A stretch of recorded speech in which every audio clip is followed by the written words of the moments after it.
Guys, good afternoon. Ayan, mag-unboxing muna tayo ng ating regalo galing sa ating mabait na kapatid or my best sister. Charot! Ay! Ayan, guys! Wow, mercy! Pang-Philippines talaga ito, guys. Ayan, guys. Dadali na natin ito sa Pilipinas pag umuwi tayo. Tapos,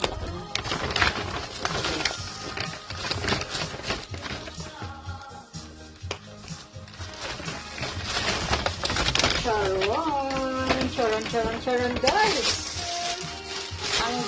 Ang yayamanin na kapatid ko, guys.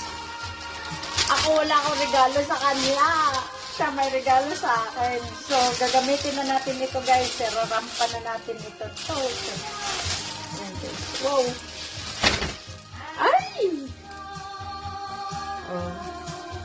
Yayamanin talaga ito kapatid ko, guys. Oh.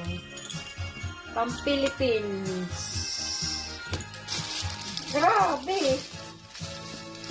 Oh, diba? Black. Pero mag-red ako ngayon kasi naka-red ako.